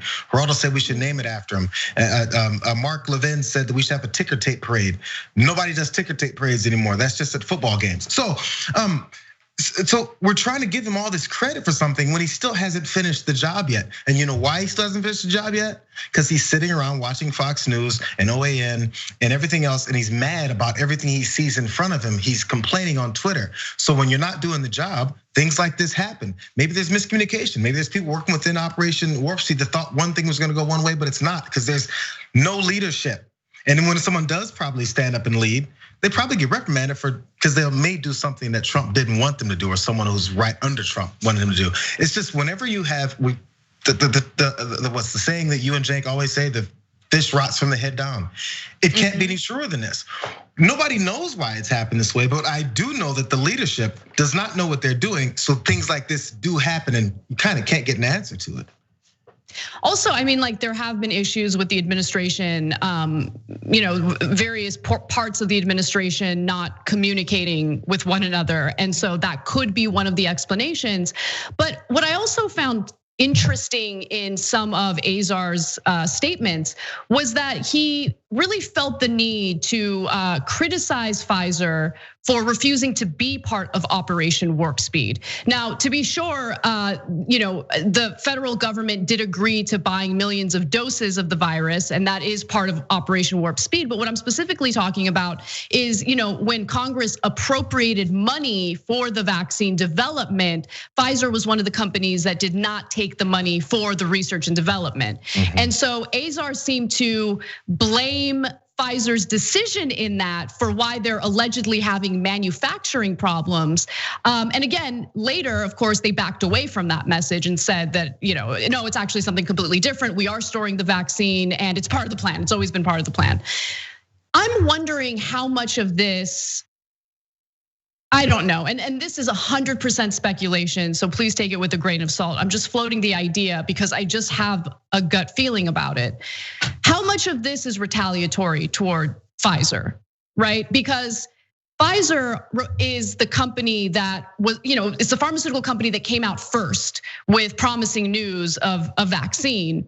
And they came out with that news after the election took place. And remember, Donald Trump was absolutely convinced that Pfizer intentionally did that they developed the vaccine. They knew that they had a successful vaccine, but they intentionally withheld that information from the American public before the election to hurt Donald Trump's chances of winning re-election. And so how much of this could possibly be, somewhat retaliatory, a way to make Pfizer look bad? It's just that Trump is such a vindictive, thin-skinned person that I don't put it past him. I mean, we have over 300,000 Americans dead from this pandemic, and he really could not care less. So I don't know for sure what's going on. I don't think anyone knows, and it's awful that we even need to speculate about this. But I think the big theme here is just this federal government's unwillingness to take this pandemic seriously and do what they need to do to organize the right people and to have the right strategy in place to make sure as few people die as possible. But they don't seem to care about that. Yeah, in terms of Trump's vindictiveness, it's funny because my mind doesn't even go there because that seems so extreme that they couldn't possibly do that, right? But then you think, no, this is the Trump administration. Of course, that's definitely a possibility that this is happening because of their vindictive nature. And yeah, you mentioned how this vaccine wasn't even part of Warp Speed. It was actually partly funded by Germany. And maybe it's funny because they've been trying to take credit for these vaccines when ultimately it's not because of the fantastic American healthcare system, which of course, I'm not being serious there, but it's because of the funding from Germany into this vaccine is the reason why Americans now have this. And of course, vindictiveness absolutely could play a part in this. We've always said, my last thought on this is we've always talked about the incompetence of this administration, and people want to talk about how you're just going to be mean and talk about Trump just to talk about Trump and you don't like him and all that. Yeah, sure. But there's something behind every time he does something like this. We wouldn't have to speculate that he's maybe being vindictive if he hasn't been vindictive for the majority of his presidency. So there's reason why you don't act a certain way, that you don't go outside the bounds of a normal political process and just do things your way because I'm the anti-politician. Well, sometimes you have to do things a certain way because you're the leader of the entire government, or the federal government. So maybe of the executive office, maybe you should do something where people can trust you. So when these things happen, maybe their mistakes do happen. We find out that people in charge of things all the time make mistakes. But if you go around bullying and yelling and barking at people all the time, no one wants to give you the benefit of the doubt. When you go behind people's backs and make sure you do things just to benefit yourself, no one is gonna believe you anymore. So you can't complain about people not trusting the process if the process on every other issue has been completely upside down. And by the last thing, super last thing, I'm Cenk Uygur. We're already gonna have some problems with confidence in the vaccine just because we already have problems with people having confidence in vaccines anywhere. So when you continue to have hiccups and screw ups like this, it just definitely doesn't help with getting the rollout going and what's gonna happen next. Yeah, no, I think you make a great point. And it also doesn't help that you have people like Tucker Carlson essentially arguing that the promotion of this vaccine is sketchy and maybe, basically implying that people should be skeptical about this vaccine. It's just so unbelievably irresponsible, especially at a time when we have record numbers of Americans dying on a daily basis, 3,500 people a day at this point. It's beyond shameful, and these people just do not care. We have to take a break, but when we come back, we'll talk about how Republican lawmakers and White House aides are sabotaging important updates, important developments in the relief package that's being negotiated in Congress. And later in the show, Democratic Senator Mark Warner deserves to be dunked on. We will certainly be doing that and more. We'll come right back. I'm in Salt Lake City, Utah. I'm at a Wolfpack gathering. We're growing. I see faces that I recognize, but I also see a lot of faces that I don't recognize, and that's fantastic. We are all taking time out of our lives to be here, and that's amazing. That means we truly believe in this. Make no mistake, everyone in this room is a leader in Wolfpack. Alaska, West Virginia, Montana, Georgia, Massachusetts, New York, New Jersey, everyone is here. All these folks paid with their own money and sometimes took vacation days to come here to strategize on how to get our democracy back and get money out of politics. Or you get more political power just because you have more money. This is why it requires a constitutional amendment. The process of winning in your state next year doesn't begin when session begins. It begins right now. To work to a goal, something this big that you're actually making a difference of, there's very few things in the world that really compare to that feeling. Equal rights to fair representation, rights for human beings, anti-corruption laws, and free and fair elections. That's what we are fighting for. What were the founding fathers? Revolutionaries. And they built revolution into the document. So Article 5 is the way we have to go. This is how you do it. You're in this as a team, you're in this together. The fight will always continue. That fight is not between the left and the right. That fight is between basically greed and humanity. So I'm asking you to put differences aside, whether you're conservative or independent or progressive, to join forces to say no more corruption. You get beyond the fear, you take that first step, and you'll change the world. What I want to leave you with, of course, is hope. And I want to assure you that if we keep fighting together, we're going to win together. We're going to get that convention, we're going to get that amendment, and we're going to get our democracy back. Come join us, wolf-pack.com. Welcome to the Damage Report. I'm John Iadarola. This is gonna be a big one. What Donald Trump has done as president has cut taxes for the wealthy and made life better for rich people. But he's made life worse for poor people. We're making America great again by throwing more money at the military to destroy other countries because that makes us great instead of investing it in ourselves. That it's Donald Trump and it's Stephen Miller. The choosing is based on wanting to create cruel and inhumane conditions to scare other people away from ever coming to the United States. The opportunity to make money off of tragedy is the American way. There's only one place to put garbage people: in the trash. We've never had so much access to so much information with so little idea of what the hell is going on. What does enforcing our borders have to do with traumatizing children? Absolutely nothing. I think a sane person could say the current situation we have right now is radical. But what we're doing is literally making the world more like hell. That's a warning sign.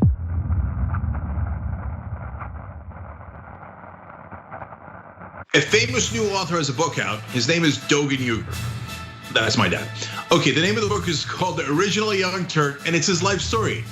I read it, trust me, you're gonna love it. He has such a straightforward way of telling stories that you're gonna be amused by it. It's like, well, then I met JFK, then I was at the White House, then I started a business, then I became Businessman of the Year. It's amazing. You're gonna love the stories, and it's part of what made me progressive. Check it out at shoptyt.com. It is wrong to deny any of your fellow Americans the right to vote in this country. Look, I tell you guys, the most important thing is voting in primaries. Primaries. I hope every American will vote for the candidate and party of his choice, but vote. We cannot continue to complain about corruption and complain about what's happening in this country and continue to vote for it. Let's get it right this time. It could be a moment of redemption for what happened in 2016.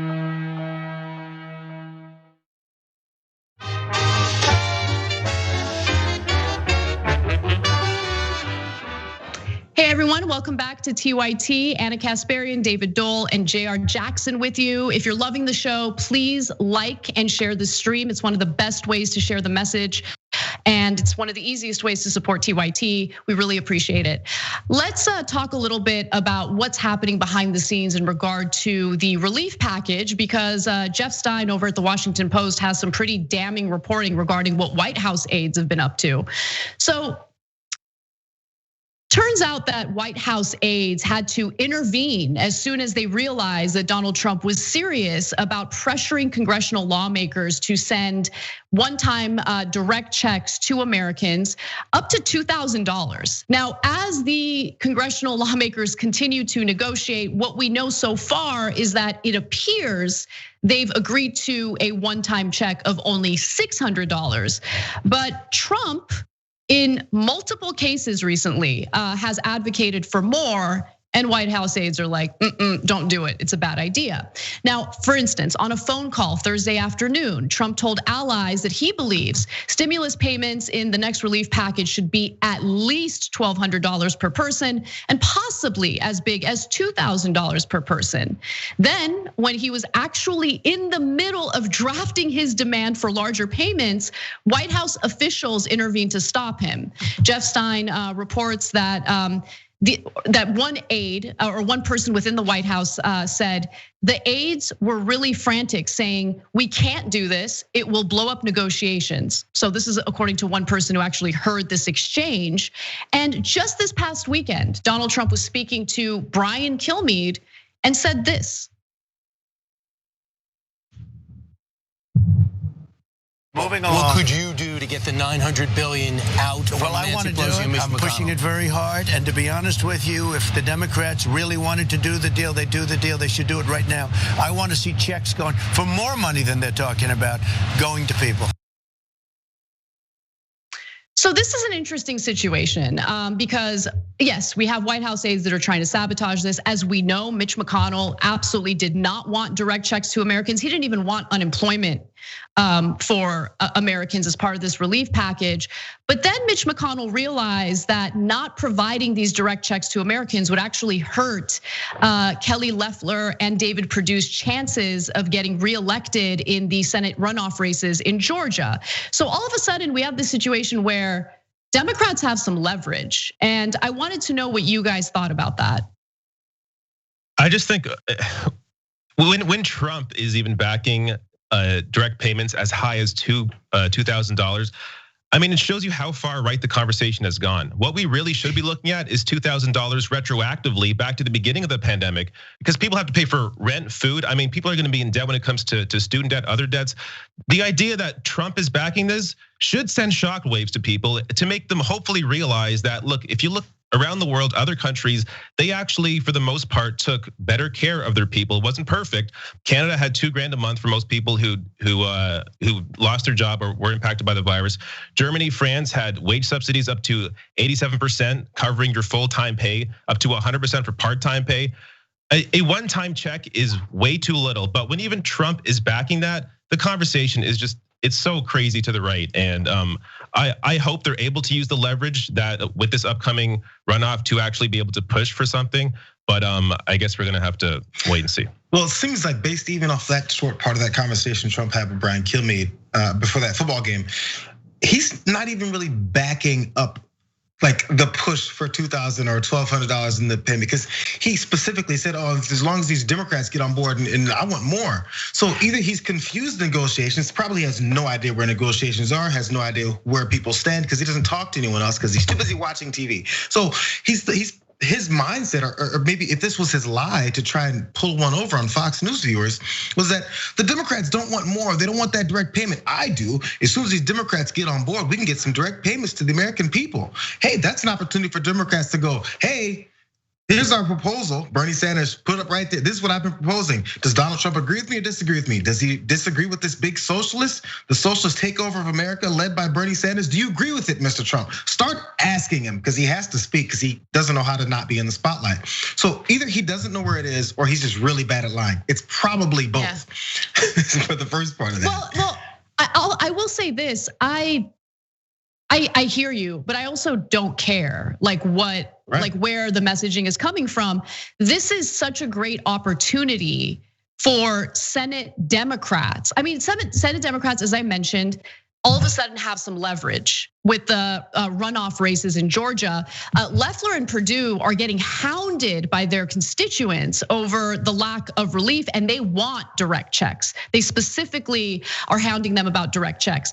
And then you have this, perfect video of Donald Trump saying that I think the check should be more. I think they should be $2,000. Perfect. We know that Donald Trump's base loves him.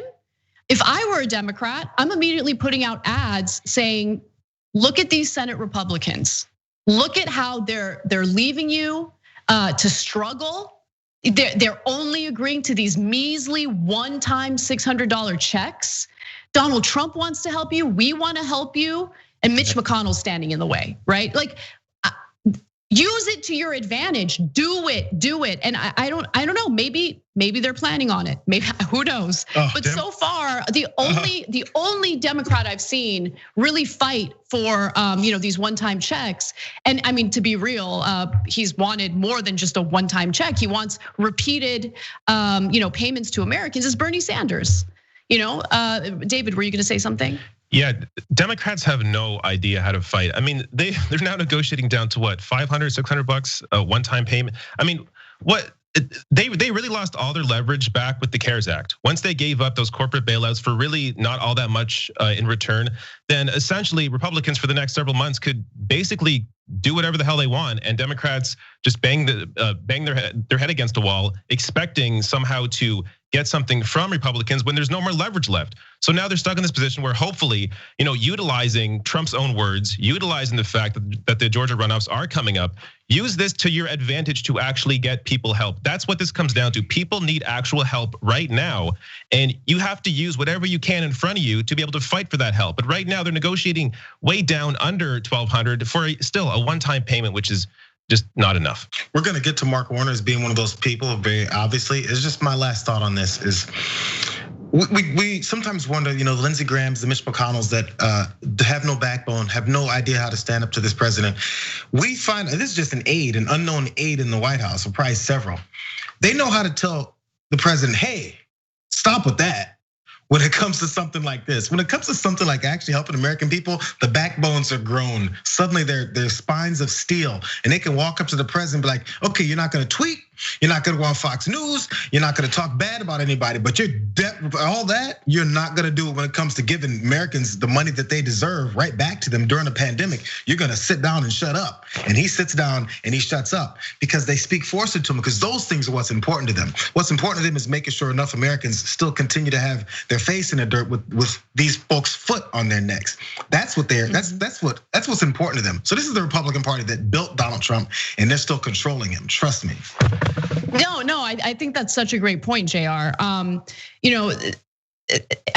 There's an argument, and I actually think there's a lot of evidence to this, that while Donald Trump might seem like he has fascistic tendencies, and he certainly does, he's actually an incredibly weak president, because if the Republican Party disagrees with him on something, they'll carry out what they want to carry out. I mean, I think the veto-proof vote on defense spending is a good example of that, a good recent example of that, where Donald Trump was threatening to veto it unless he got certain provisions that he wanted related to the tech industry and related to renaming military bases.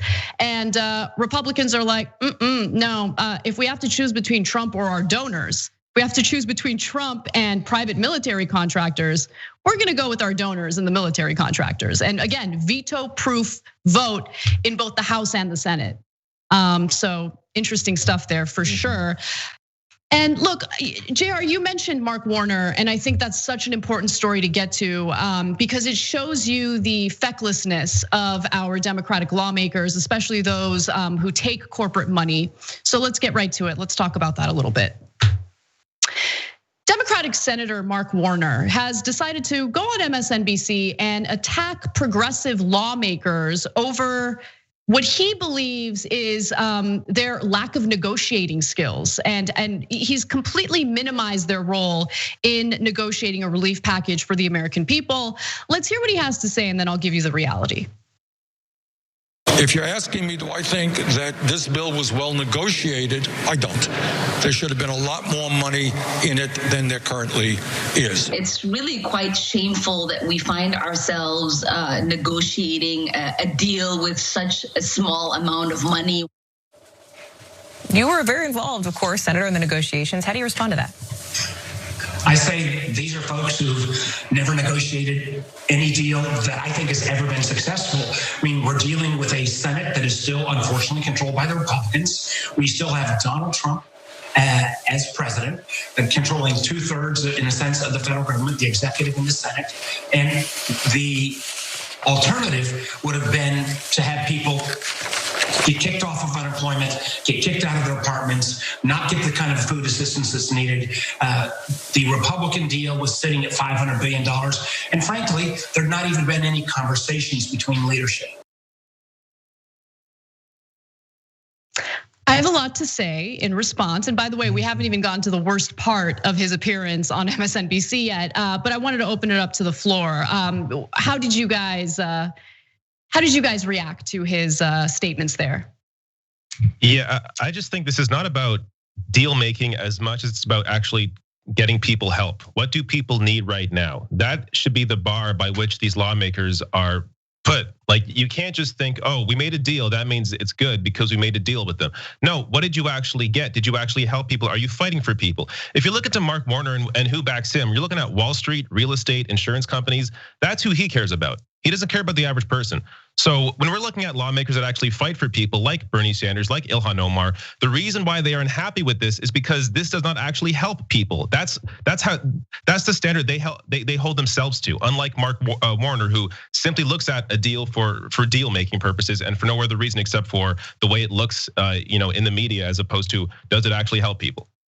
I guess for the first part of this, imagine, Lindsey Graham, another senator, Republican senator, goes on TV, goes on Fox News. I know this was CNN, goes on Fox News, looks in the camera and says, you know what?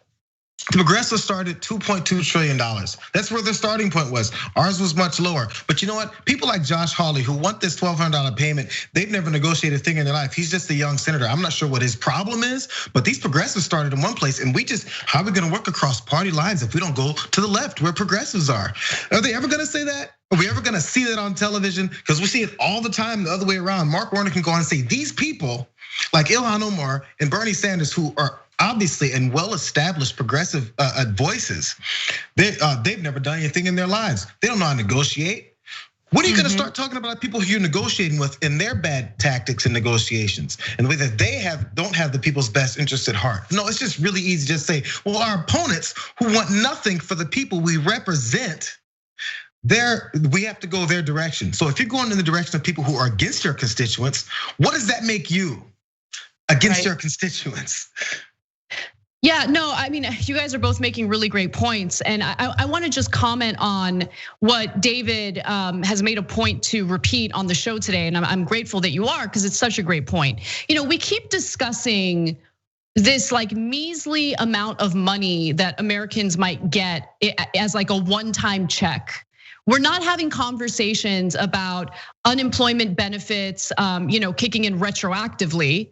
We're not having a discussion about real substantive financial aid in regard to people who haven't been paying their rent, right? And luckily, most people haven't been evicted because of this moratorium. But once that moratorium is lifted, Americans owe back rent. And recently there was a study to see, what the average American who owes back rent is gonna owe once this moratorium is lifted. And that figure is $5,400. That is a lot of money. That's a one lump sum that Americans are gonna be expected to pay once the moratorium is lifted. And most Americans don't have that money. They don't have that money. So there is no discussion about how to help them retroactively at all.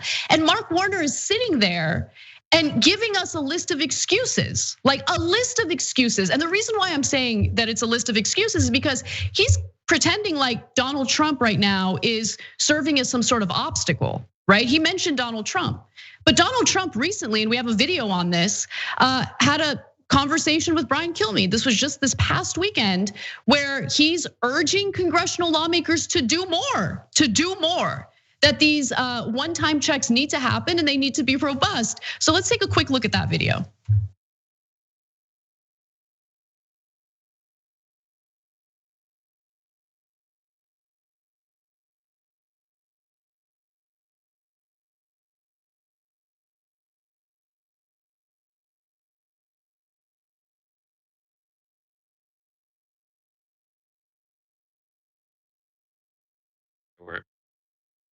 Okay, so there's Donald Trump on the record just this past weekend demanding one-time checks, direct checks to Americans, more than what's currently being offered, which is $600. He's mentioned $2,000. So use that video to your advantage, Democrats, if you genuinely want to increase that one-time check to Americans. And then he mentions, Mitch McConnell and Republicans in Congress. Mitch McConnell just this week had a call with GOP lawmakers where he said, the fact that the relief package doesn't have one-time checks included, it's hurting the two Republicans in the Senate runoff races in Georgia. So we need to include checks.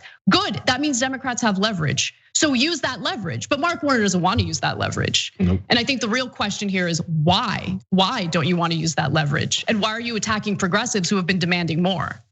This also shows you that voters lean progressive. When Republican lawmakers are afraid that they're not giving people money and that's hurting them, I mean, it shows you that their own voters want these checks. Their own voters agree with Bernie Sanders. Their own voters agree with Ilhan Omar. They want these checks. They need this help.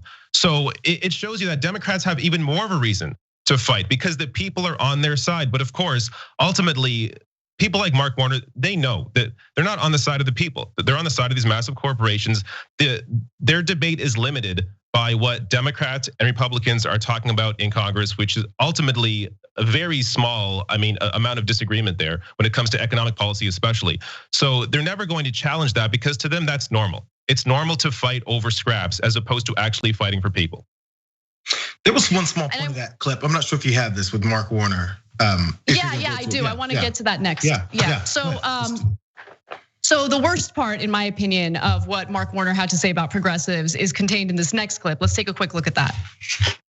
Where I differ with some of these so-called progressives, they were willing to take away money or accept taking money away from the unemployed to give out in stimulus checks with Donald Trump's name on it to some folks who frankly have not suffered any economic harm.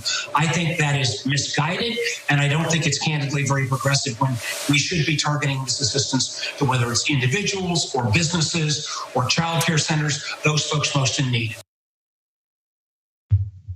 So JR, why don't you take it away? What are your thoughts on that? Okay, so there was a line in there. I'm not sure. It was obvious to me, but I'm not sure if everyone picks up on these types of things.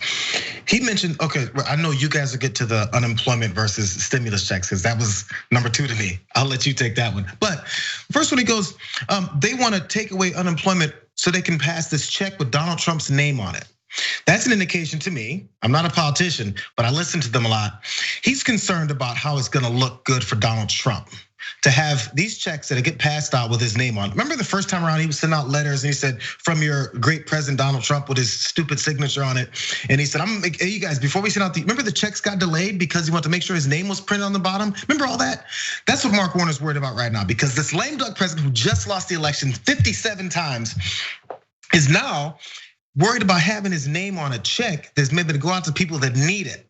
Are you concerned about the politics of this, Mark Warner? Because that's what it sounds like. It sounds like you don't want his name attached to a check, which by the way, if Trump does attach his name to checks, it's egregious, it's annoying, it's self-serving. But you know what he's self-serving? His way right back out of DC, because he lost. Why are we still concerned? There's a reason why they call him a lame duck president. And people make fun of lame duck presidents because they're like, you have no power left. Whatever you're saying, we can stop talking about right now because you're leaving soon. Why are we still concerned about following behind Donald Trump, who lost, for doing things that Donald Trump will do? Yeah, no, you make such a good point. And by the way, Tina in our members section, you can become a member by going to tyt.com/join, makes a really good point. Mark Warner is one of the wealthiest people in Congress. He's worth $90 million. And so this is something that, by the way, more than half, the majority of our lawmakers are millionaires. They're incredibly wealthy. And I think that that's relevant because do we really have representation for workers in our government, right? People who actually understand what it's like to be an ordinary American where your wages have been stagnant since the 1970s. And if you're disconnected from that reality, then you don't understand the weight of the negotiations that you're engaged in right now. We have to take a break, so let's do that. But when we come back, I promise you, there actually is some good news. So we'll share that with you and more. Come right back.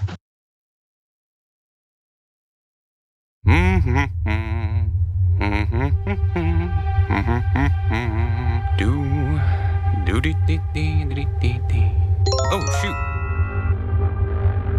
I need some fresh shirts. Okay. Let's see. New arrivals. What's new? This is amazing. What?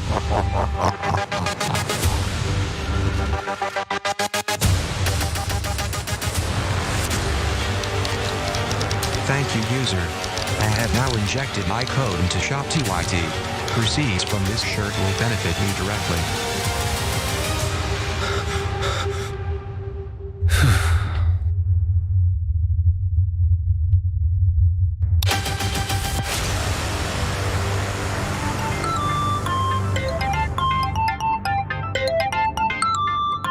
When you were growing up, what did you want to be? I think I was starting to think I don't want to do one thing, and I did live up to that. Well, mission accomplished then, because Dave was a geologist, and now he's helped found the Young Turks. Even within TYT, you've done a lot of different things. Yeah. So if you want to do different things, you nailed it. All right, last story to end on is a Dave story. Whenever there was something like obvious, glaring, he would go up and ask them about it. Like it'd be like a giant church, right? And somebody's standing in front of it. The usual Dave go, pull up right in front of them. You're like, hey, do you know where there's a church around here? And they're like, right here. It's right here. Practical jokes. Spice up life a little.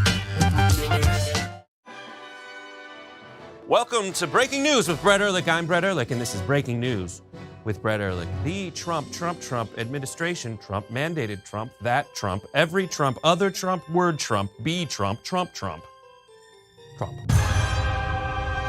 Came in late to watch TYT Old School, and I hear Cenk Uygur talking about napkins.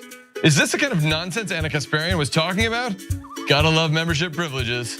Gotta love them. Please have Dave on every 4 episodes or so. Watching Ben Mankiewicz and Cenk Uygur on Old School talking is exactly like watching Seinfeld and George. I'm not sure if that's a compliment. Who's on Old School today? Is there one? At Dave Kohler. I hope it's not Brett Ehrlich. This episode of Old School has killed me.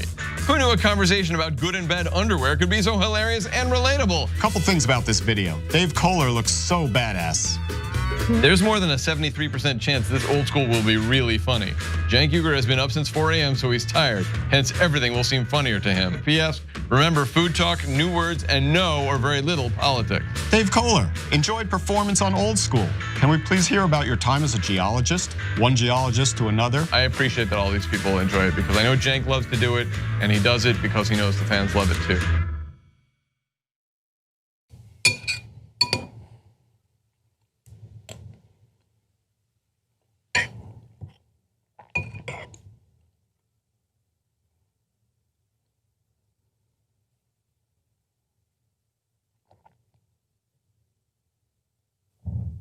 Can we eat in here?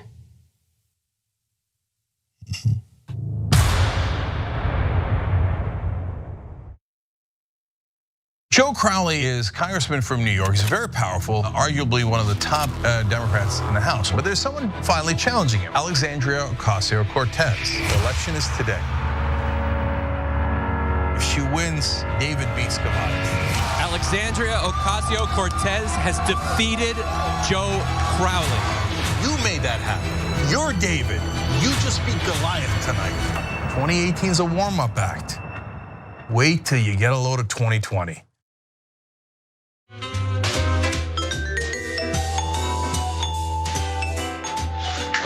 Hey everybody, welcome back to TYT. Let's get right to our next story. And as I promised you guys, there is some good news. Good news related to Biden's cabinet. Okay, so 3 points here that I want to make. Let's see if you can figure out what the points are. So we have some good news when it comes to Joe Biden's cabinet for once. So for one, he chose Deb Haaland for Interior Secretary. This is actually important. This is great news. Just to give you a little bit of background, climate justice and indigenous rights advocates actually commended this decision to put the progressive Native American congresswoman from New Mexico in charge of the department overseeing 500 million acres of federal land, calling the move promising for the responsible development of clean energy infrastructure and for the reversal of the fossil fuel industry's harmful legacy and extraction and pollution on land belonging to the United States public and tribal nations. Now, we've seen the Trump administration sell off public lands to private companies, specifically fossil fuel companies. We've also seen the Trump administration literally just snatch up land from various Native American tribes throughout this country. And so to see, the current Interior Secretary leave and someone progressive like Deb Haaland come in is certainly promising news. Representative Alexandria Ocasio-Cortez reacted to it by saying this is a big deal. Historic appointment, a visionary Native woman in charge of federal lands, unequivocally progressive, Green New Deal champion, exquisitely experienced. Deb Haaland, sister, you are going to do such a great job. I'm so proud of you and the movement. And the Sunrise Movement is also in favor of this, which is also fantastic. So they released a statement saying Haaland is a fierce ally of our movement who has fought for renewable energy job creation in the House and was one of the first Congress members to endorse the vision of the Green New Deal. With a progressive leader at the helm, we can make real progress on stopping climate change and ensure sovereignty and dignity for all Native people and justice for all. And she's also been a very strong advocate, for She's on the Natural Resources Committee for the House, and she's been a strong advocate for things like the Green New Deal and ensuring that we protect public lands. She also won the congressional race in New Mexico's 1st district in 2019. She's the one leading congressional efforts to accomplish the goals set forth by the 30 by 30 resolution to conserve at least 30% of the ocean and 30% of the land within the United States by 2030. And all of this is great news. Like, this is actually a fantastic pick. As I've talked about before, I also like Javier Becerra as the pick for Secretary of Health and Human Services. So we have those two that I think we can be happy and optimistic about. Obviously, lots of picks I did not agree with in the Biden administration, but I wanted to hear what you guys think. Yeah. We really can't downplay the historic nature of this pick. I mean, this is going to be the first, or would be the first Native American appointed to a cabinet. And we're talking about somebody who is overseeing public land. And this is, I mean, oftentimes people on the left will be hypercritical of diversity in Biden's cabinet, and for good reason, because really it's all just for show. There's no diversity of thought or ideology in that cabinet.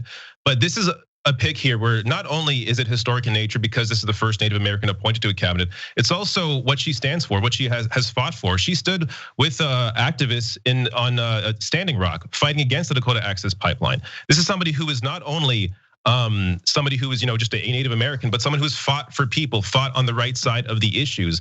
And I am honestly shocked that she was picked. And this was also the top pick for the climate mandate from Sunrise Movement and Justice Democrats. Deb Haaland was their top pick for this position, and she actually got it. So I'm surprised and happy. Yeah, you talk about the diversity of ideas, because it's not always just about gender or race, but it's backgrounds, where you come from. So things about Deb Haaland, she was a single mother. She volunteered at her kid's school. She was on food stamps as that single mother. She was, she and her daughter were still paying off college loans. This is insane. She's 60 years old. So she's lived the life of many Americans. So we talked about how Mark Warner is this multi-millionaire, $90 million, worth $90 million. You can't connect with regular people if you don't know how regular people live. She has, and like you said, she's been at these protests. The land actually means something to her, rather than just a place to hand off to some contractor so they can make more money off it and promote your political career. There's a reality behind it, and these are type folks. Once you see people who represent their constituents, because they were once just like their constituents. And then there's a way that they'll legislate throughout their career, and actually now get a position in cabinet. And this will be, we have an opportunity. I can't say for sure. We have an opportunity for a real person to do real things in a position. Yeah, I totally agree. And I think that you guys both make such strong points about it's not just about the appearance of diversity. It's also about diversity of opinion, diversity of thought, and also diversity of lived experience. Because one of my biggest issues is that, when you look at the tremendous amount of wealth among our congressional lawmakers, like, do we have representation of ordinary Americans in Congress? When you have people, again, worth $90 million. Most people are not worth $90 million, obviously. And so it does lead to a disconnect between what most Americans are dealing with on a daily basis and what their lives are like in Congress, right? So I love this. I love that she is a fighter. She's proven her chops as a fighter. And one other really positive component of this story is that it's not only unlikely, we now know for sure that Rahm Emanuel and Eric Garcetti will not be part of Joe Biden's cabinet. I am elated about that news. So I want to share some details with you, because Politico reported on Rahm Emanuel recently, and a senior Democrat who's actually advising the transition told Politico the following: Rahm has former colleagues and friends who are involved and respect him, but no one's worth that sort of headache. Oof. Okay, no, it gets better. It gets so, I love it. The statement continues: Labor didn't want him at transportation. Civil rights groups didn't want him. Progressives didn't want him. There's no constituency for Rahm Emanuel at this point. Sorry. Oh, it's body blow. It shows you there's even a limit to the most beloved members of the establishment. I mean, even they have a limit, and their limit, honestly, I think was Laquan McDonald. I think that's exactly what they couldn't stomach. And there has been enough activists pushing back against Rahm Emanuel and have made this fight public enough that they can't touch him, and thank God for that. Well, and here's the blueprint potentially. We talk about progressives trying to push Biden, and even progressives like us who are like, okay, Biden's in office, now it's time to work. And like, oh, you're never gonna get to work with this guy. You're never gonna push him in any direction. I do remember when Kamala and Joe Biden were both asked about where are these progressives? I think Jake Tapper asked them, where are these progressives in your cabinet? We just got started. So they felt the pressure. You're like, okay, we got to figure something out because they do know who progressives are. They don't not know. They know who they are. They just have to start utilizing them. It is interesting though, because two issues that are incredibly important to progressives, the environment and healthcare. And so it is interesting to kind of take a step back from like the cynical lens and look at how, Biden has chosen Xavier Becerra, someone who's on the record multiple times, and it seems genuine, supporting Medicare for all. When he was in the House, he fought against tax cuts for the rich. And so Becerra as a pick to be Secretary of Health and Human Services, I think is great news. Then you have Deb Haaland as Secretary of Interior, which is fantastic news when you consider all the activism and work that she's done on climate change, fighting back against the Keystone Pipeline, as you mentioned earlier, David. And then yeah, there are some pretty awful people within the cabinet. I don't like the picks when it comes to the Defense Department at all. They're pretty terrible. But it seems like Biden is able to feel some pressure and react to it because, yeah, people were 100% against Rahm Emanuel. I was worried that there wasn't enough backlash against Eric Garcetti, but clearly there was enough.